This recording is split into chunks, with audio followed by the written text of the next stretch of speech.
Hey everyone, how's it going? Arja here. I'm Sequence 6. And we are coming to you from a hotel room in Amsterdam. We've been enjoying the week at ADE for the festival. And we thought we'd get together and put together a production walkthrough for our new track coming out on FSOE November 10th. The track is called Essence of Self, and we are super excited and grateful to be releasing this track with FSOE. It's a really special one for both of us, and yeah, let's jump into the walkthrough. So what we're going to do, we're going to go through a couple of the core individual elements, the key elements. So we're going to start off with the kick and have a look through some other elements as we build the track to its fruition for you guys to see. So we're going to start with the kick, isolated, filtered down. Yeah, so we had the intro of the track. We wanted to keep the kick drum really light and kind of have that high-end snap. So this EQ here, automation for the EQ, is just the low end being cut out. And then right here at bar 25, the full kick comes in. Nice. And then, of course, we're going to build onto the bass elements as well too. So we've got the sub going to be coming through to you in just a few moments. Here we go. That's the sub on its own. It's quite warm and slamming. And so with the kick and the sub together, it sounds really massive. And what we're also going to show you now is a glued version of the two together as well, to the kick and the sub, to give you a real flavour for it once it's all been finessed. And the reason that we wanted to do this is just sort of because the kick and the sub, though they sounded really good together, with the whole mix together, I felt like they sounded just slightly loose. So I threw a bit of H comp on there, and me and Ross were talking about it, and it just sounded so much better once we'd done that glue compression and a little bit of EQ as well. Had a great deal of warmth as well, didn't it? Yeah, definitely. It was yeah, nice just the two together. Yeah, it was good. So we'll look into the percussive elements now as well too. Oh, actually, the mid bass first, right? Yes, let's do mid bass. Yeah, absolutely. Yeah. This as well. You did all the mid basses. I think the track was made up of three core elements of bass. I think I had a triplet, like a rolling mid bass, and then it was then the sub.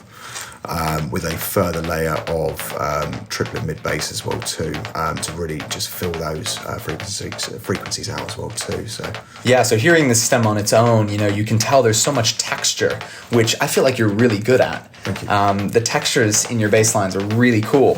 So I feel like that complements kind of the warmth of this sub and of this kick. But really just with the glued version, because no processing was added to these mid basses once Ross sent them over to me. But the kick and sub really got glued together, and now hearing them together, I feel like it just sounds so good. That's really the bones of the track right there. Absolutely. And then, percussion without further ado. So we've got, this was made up of various individual elements. So your claps and snares. What you've also got is a number of loops I use as well too. The loops themselves, I quite like to achieve a lot of movement in tracks. So what I applied to the loops that I used, cut a number of them up firstly, but what I also did was add a bit of delay as well too. Okay, nice. Just to really get that movement left to right as well too, or that sensation of movement as well in the track. And as you guys can now hear, that is the track now playing with all the kick and sub elements and the percussive elements as well too. Oh yeah, my bad on the subs not in yet. I pressed play a little too early, so we'll skip forward. But yeah, you can hear this groove come in here. It's really nice. And again, we've had the great pleasure of hearing the track live in a club over here this week. Yeah, it was a really great surprise. So from that experience, we can really feel the drive and the warmth in the sub as well too, as well as in the percussive elements as well. So what the intention we set out to achieve has actually absolutely been delivered, so we're really happy with that. Yeah, it's amazing. Whenever we hear our music live, it just brings such joy. Definitely to me and to you, both of us having that experience together was really awesome. But yeah, these percussion elements, I remember when I got the stems from Ross, I loved the sound. And full disclosure, I actually never asked him about how he did that, so I just loved it. I didn't know until just now that it was delay, which I think is really clever. So some fractional EQing, just fractional, I say fractional, just some gradual EQing, just to make sure it's not muddied up. Yeah. And I said just a little sprinkle of delay, and that seemed to bring it out as I wanted it to. Yeah. I love that. Yeah, it's a good point in maybe not just using your loops as they are. add some delay, add some flair. It often works really well. Something else I want to point out in this percussion section is that towards the end of the track, literally in the mixing phase, last minute decision, I decided to add this effects clap. And it's such a simple little thing, but I think it really adds a flair to the moments right before the kick comes in. And so it happens actually quite consistently throughout the track. And I really, really liked that because Ross had done these cool clap fills that you can hear in the background just now as well. So originally it would have just been these, and it sounded great. But I thought, wow, what if I add just an extra tone of clap right here so that it has... Yeah, you call and response, wasn't it? I remember when we talked about this. This was a great part. The experience of working with Gio was in terms of these great little niche little ideas that just came out of nowhere, which was wonderful. And I'm glad we were able to share that with everyone on this here today. That call and response really added another element to the track as a whole. It was brilliant. Yeah, I mean, there's a lot of call and response in here, especially with these acids as well. Yeah. I'm going to solo these so that you can hear them all together, and I'll open that up as well. So yeah, I think the first acid was this one. It's actually titled Essence of Self. Yeah. I feel like this one's kind of a core element of the track. And again, I wanted to really choose. I went through some samples. I went through a number of different samples of acids, and I found this really great. It just had a lot of movement in it, and from my perspective, like that again, with the type of tracks FSOE really push. I love the movement and the drive in their tracks. So to find that kind of element, that acid element that really flowed through the track, and added that drive again as well too on top of the percussion. It really added again that continual movement in the background of the track as well too. Then of course started stacking with it, different sounding acids as well too to again fill out those frequency zones as well too. Yeah, which you can hear here. I soloed all the acids, but I probably should have this play with everything that we've already showed you so that you can hear how it all works together. Because when you're really, really particular about the tones and the textures, like both of us are in our productions, it's just so important, I think, to be conscious of where things sit and mix and how the grooves work together. And as you can hear, the mid bass itself isn't the biggest kind of sound. It doesn't take up the most huge frequency spectrum like a lot of tracks in trance. It's actually a lot of these acids that are creating that grit, the movement, the movement. So I remember we purposely moved the sub bass, as you said, then lower, purely so that it wasn't overbearing on allowing the other elements to move and give more space to them, wasn't it? Exactly. I remember we went through that.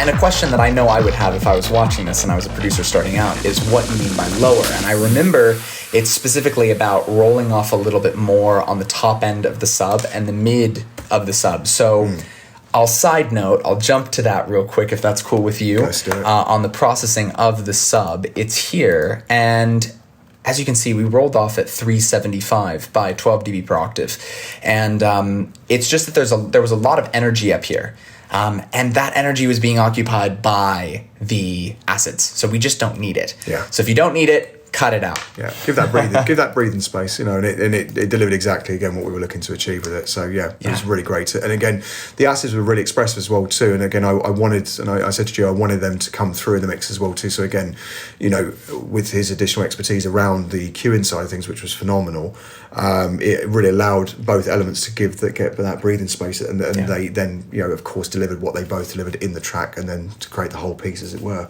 That was a really great experience, and that how it delivered in the end result as well was fantastic to see too and hear, of course. Yeah, I think it's a really, really great dynamic range with these elements. And also, a side note about automation, if you don't use FL Studio, which is what this project is in, the automation clips are separate. So as you can see, this is actually additional movement with the filter cut off in one of the acids. And though it's only happening kind of sporadically, and it might look a bit messy, that can often be really good because it's very natural movement, and it's something that you can really do in your productions to add great depth, is having kind of uneven movement with cutoff or resonance in your acids. So that's fun to play around with. The next things are the pads, yeah? Yeah. So I guess we can start with the sub pad. I think, is this the same sub pad that I've used in a couple of my tracks? I believe so, yes. Yeah. And it just works every time. It's just got such warmth. It's got an edge of Reese to it as well too. There's a little bit of grit to this, and what I really liked about it was when Gio sent over this specific part. I remember that it still had this little bit of grit, because I've typically used sub pads that are just very boomy and very deep, but this one had this little raw like grit to it, which I really liked as well. And again, it just added more character to the breakdown element as well too, where we used it. And part of how I kind of controlled that sub is this EQing. I added a little bit of grit by pushing 880 hertz up by 4.45 dB. And then I brought out some of the sub frequencies, and then also controlled a little bit of the wonkiness. As you can see, it's quite wide, by toning down the mids in the Ozone 9 imager, and boosting some of the highs, so you get a little bit more grit out of it. So yeah, sometimes you can have a lot of the elements in your pads kind of get muddy, because you're using too many layers, or at least I used to.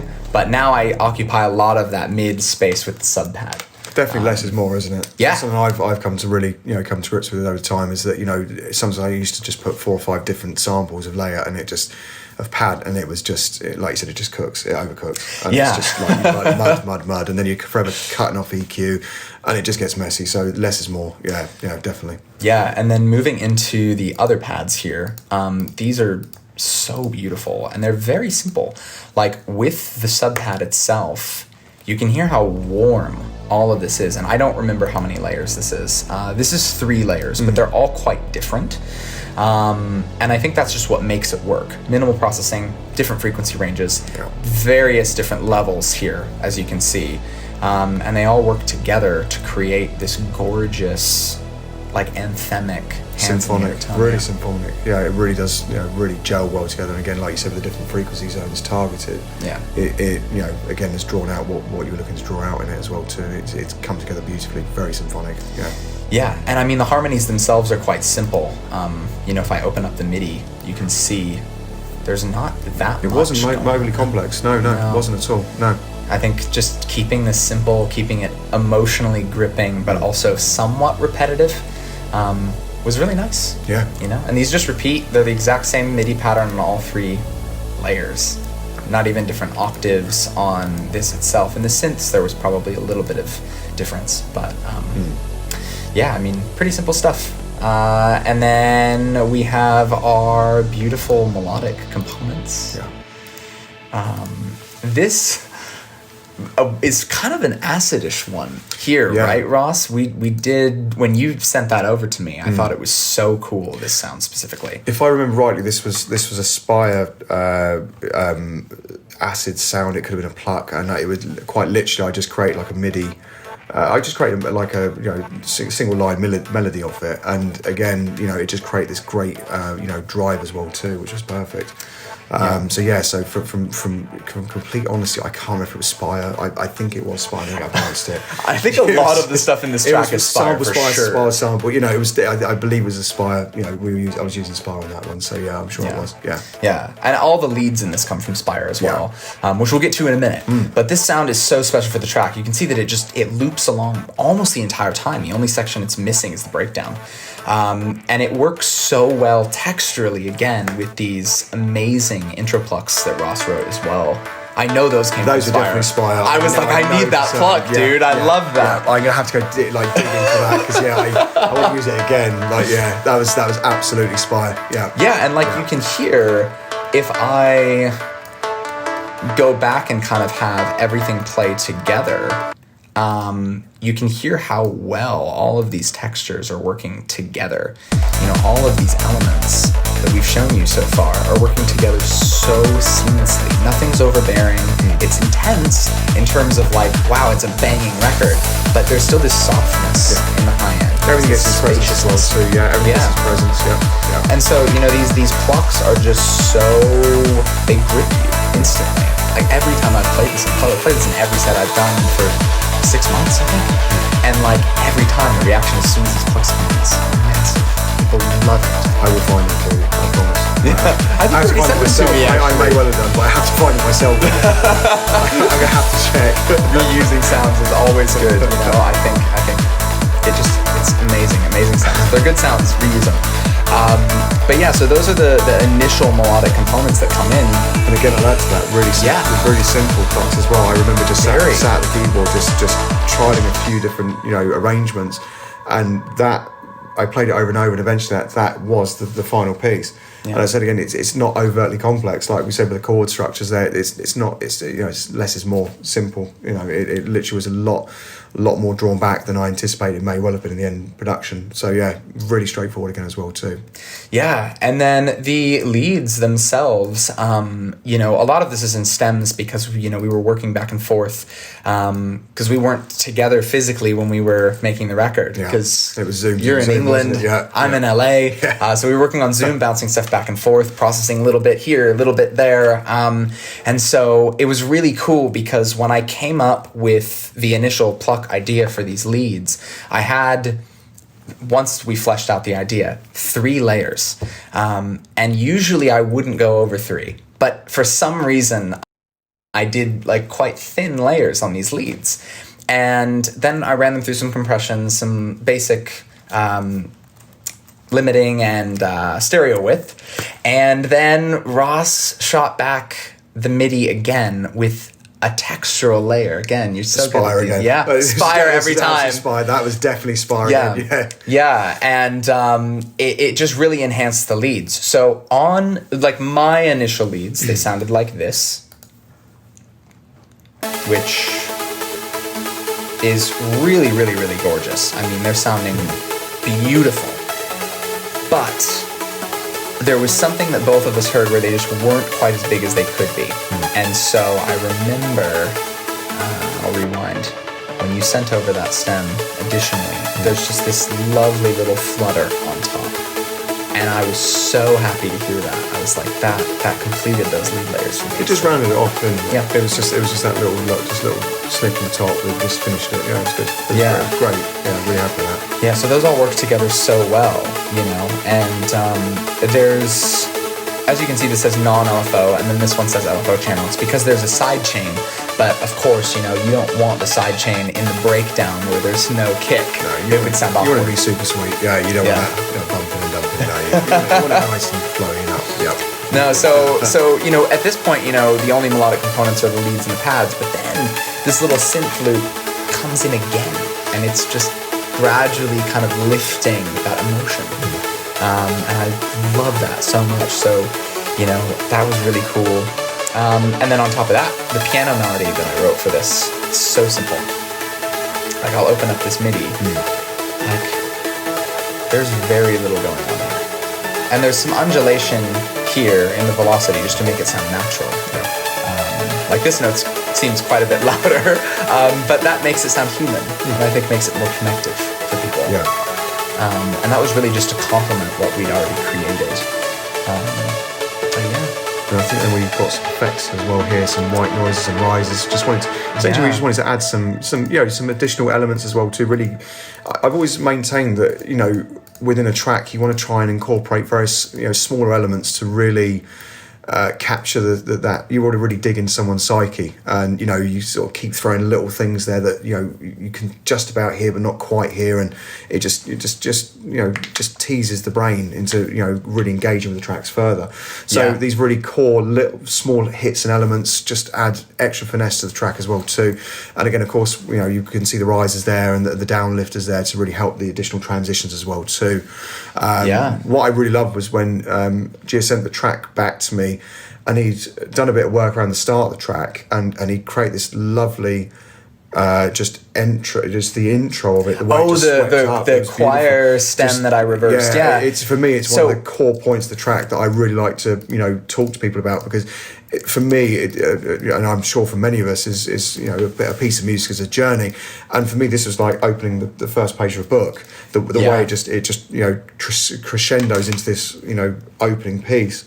Yeah. And for me, it's a signature piece at the start of the track, and I've not seen that in many tracks over years, and I really respected when you sent that back. I was like, I really like this. So it's a fixation of mine, but a focus I wanted to put on for everyone watching the walkthrough here. So I appreciate really that. So I'll say, like, we kind of had our effects kind of split into two sections because we were working back and forth on two separate computers.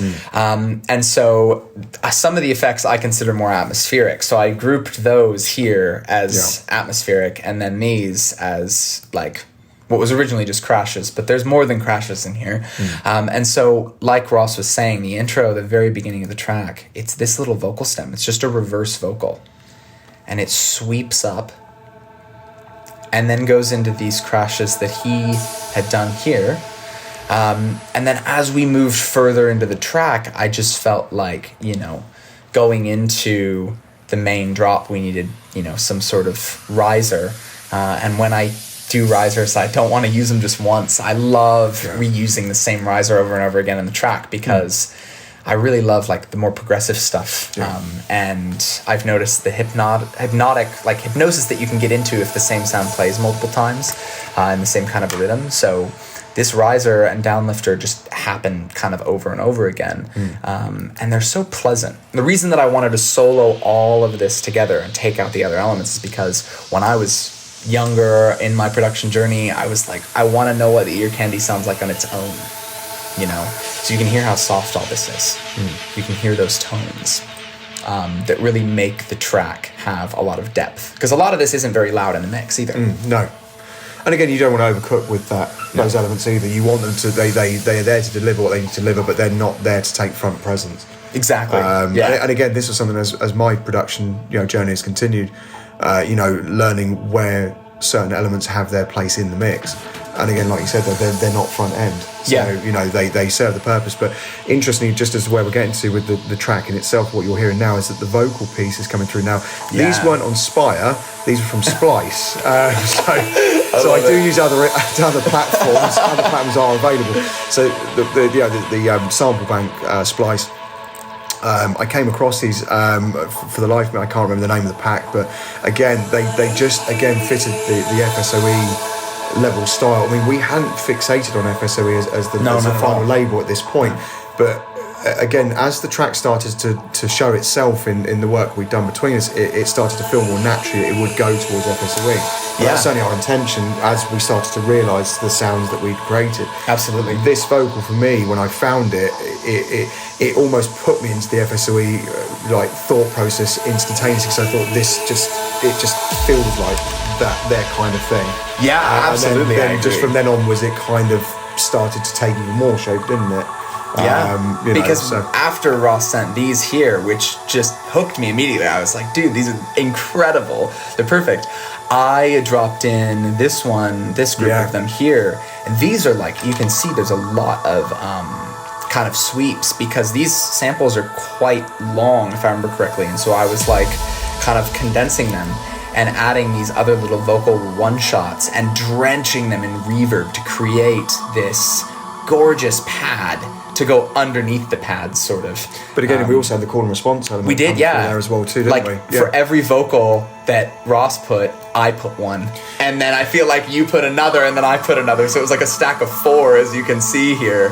I think your reverses came from one of those samples. They did. They came from one of yours. I was looking and thinking, I'm sure that's where you brought where you created it from. With the reverse reverb trick. Yeah, I remember that. Yeah. And so that's just such a cool thing to experience, because like I've done a handful of collaborations in the past, and I feel like working with Ross was like the smoothest, most like easy, organic way of building a track that I've ever had. I don't think we ran into a single issue doing this record. I appreciate it, thank you. That means a lot. I mean, it was really funny. We should, as part of this walkthrough, tell you the story of how this came about, because we haven't done that. We should have done that. No, that's true. We were going to do it at the start. But we rehearse these things and they can go back to front, but it's good. So, Gio had heard some of my previous work. He'd heard of one of my most personal tracks, which was Ghosts of the Past.